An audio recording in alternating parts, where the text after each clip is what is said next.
So when I tell people what I do, and I say I'm a storyteller, they're either confused or surprised.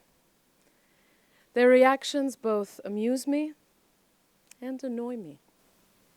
Storytelling today is writing, filmmaking, marketing, business, entrepreneurship, and rarely do people think of oral, traditional storytellers. Oral, traditional storytelling was one of the first things people did. It is perhaps the oldest of the arts, if not the mother of all arts. And today, the mother of all arts, the oldest of arts, is perhaps the rarest. And that breaks my heart. Storytellers in our part of the world have been telling, and in our Arab world has a history of storytellers, and they've been telling all over. The men told in cafes, and they roamed from village to village. And the men told epics, they told male heroics, and they told male stories to men in the public sphere. The women, they told too. They told in the private sphere. And they told stories that held values, that held lessons. They told folk tales that had women's wisdom in them. They both told to adults.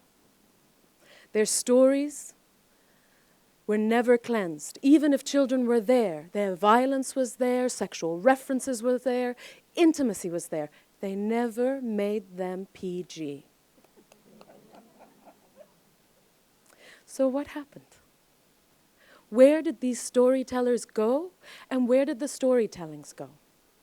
They've evolved with writing, modern technology, even the modern state, to include all those professions I mentioned, the filmmaking, social media, entrepreneurship, and storytellers like myself. We've been downgraded. We've been downgraded to commercial children's entertainment in people's minds. But I know and I believe storytelling is at the core of our survival. Just like the moon. The moon was in the sky, he was lonely, he needed friends, he needed to be with people. And he looked and he looked and he found the evening star. She welcomed him into her home, but she had one condition. She said, "Moon, if you want to be my friend, you must eat my food." She was a fantastic cook. And sure enough, he said yes, and he came in and he ate. And he ate, and he ate, and he ate, and he got so big and round. She looked at him and said, "Darling moon, one more bite and you will burst. I think you need to find another friend. Go to my sister, the morning star. She's not a good cook like me, but you'll like her company." And off he goes across the sky, west to east, to find the morning star. And as he enters into her home, she welcomes him, and she too has a condition. She says, "If you want to be my friend, you must hear my stories. I love to tell stories." And of course, he said yes. He sat, hand on cheek, listening to story after story after story, until he got so thin he was as thin as a fingernail. She looked at him and said, "Darling moon, one more story and you'll disappear. Go back to my sister, the evening star. Let her feed you, let her fill your body, let her fill your belly. And when you are full, come back to me, let me fill your soul." And just like moon needs food to fill his belly and story to fill his soul, we too, to survive, we need to fill our bellies and to fill our souls, fill our imaginations, fill our minds. And that's what story does. But story cannot stand alone. It is a community practice. It is through story that we, as communities, tell who we are, tell our lessons, and tell our times. A few years ago, I came across a Sudanese story. It was a beautiful story. It had this rule, this monster, and I love rules. He had multiple heads. You take one and another one comes out. It had beautiful elements of magic, amazing symbols. But it was not a good story. Not the story I wanted to tell, at least.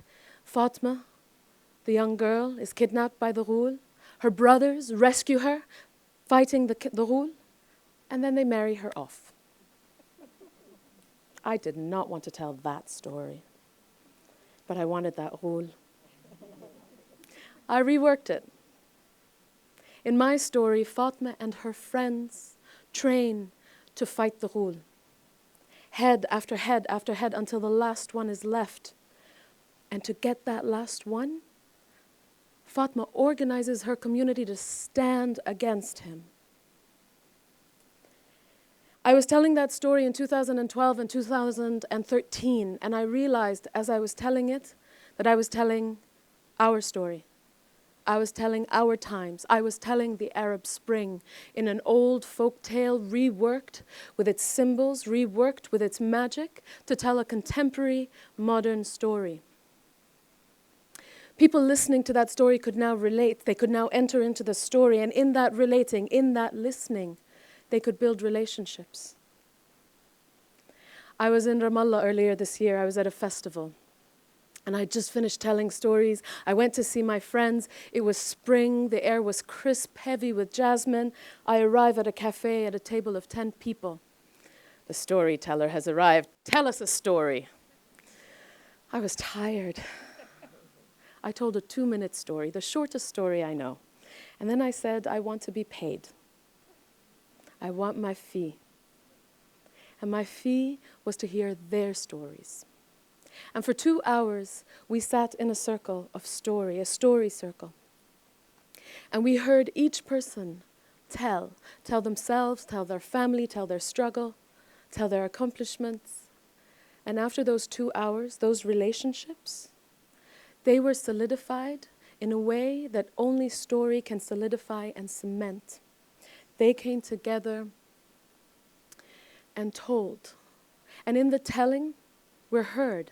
Everybody has a story to tell, whether it's their own, whether it's their families, whether it's their communities, whether it's their peoples. We all have something that needs to come forth and be heard. I tell the story of Rashida Fdelat. Rashida Fdelat is a woman that was ethnically cleansed from her village in 1948 in Palestine. This woman experienced forced migration and lived refugee camp life. And she rebuilt her life slowly from the rubble. Her story is deeply personal and deeply inspiring. She has so much strength and resilience. And when I tell her story, I'm inspired. She is the archetypal Palestinian woman. In her story, I see my mother. I see myself. I see my people. In her story, I resist. I resist occupation. I resist tyranny. I resist misogyny. I resist patriarchy. And I know story is our most powerful tool. Story is where our resilience is found. Story is where our resistance is exercised. And story is where our healing happens. And it is in these stories that we pass this on. We pass on wisdom, lessons, resilience, history. And in this passing, from teller to teller to teller, we tell what we know is in our bones. We tell what we know is in our DNA. And just like the hat maker, we pass things on. The hat maker makes beautiful hats. And he's going to market to sell them. It's a hot day. The sun's beating on him. He sleeps under a tree. And when he wakes, the hats are gone. He looks right, he looks left, he looks under the bushes. He can't find them until he looks up into the tree. And there, they were on the heads of monkeys. Give me back my hats, and the monkeys mimic him. Give me back my hats, and the monkeys mimic him. Give me back my hats, and they do the same, until he gets so frustrated and he throws down his hat, my hats! And they do the same, and the hats come raining down. He collects them off to market, sells them, he has his money, he has his food, he has a story to tell that night to his children. And as he's telling the story, night after night after night, his kids start to tell it to their children. And they tell it to their children, and they tell it to their children, until generations later, he has a great-great-granddaughter who's also a hat maker. And she too goes to market, and she too falls asleep under the tree. And when she wakes up, the hats are gone. But she doesn't look right, she doesn't look left, she doesn't look under the bushes, she immediately looks up. And sure enough, The monkeys have them. And she knows what to do. She goes right, she goes left, she calls them and they mimic and she throws it down. Yes, that was her grandfather's trick. But no hats came down. She was very confused. And a monkey comes down, picks up the hat and says, "Do you think you're the only one with storytellers in your family?"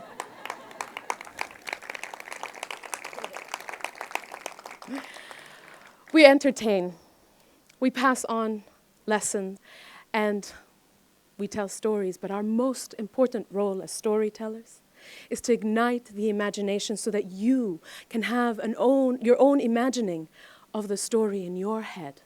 If I can't do that as a storyteller, then I have failed. I started 15 years ago.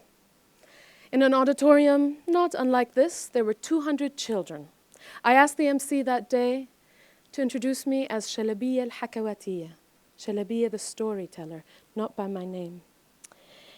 And little did I know that that small step and that playful name would take me from highs to lows and land me in my passion. I started commercially. I did the birthday parties and the events. And over the years, I have struggled, and I have struggled with those decisions. What is best for me as Shalabieh and for my art form? Because I don't just look for stories to tell, I try to revive our folk tales and bring them to life, but also I try to give storytelling back its honored place in community. Because the mother of all arts is not just child's play, which is important, but the mother of all arts and story. Story is where we are all held. Story is where we are all cherished. And story is where we are all honored. Thank you.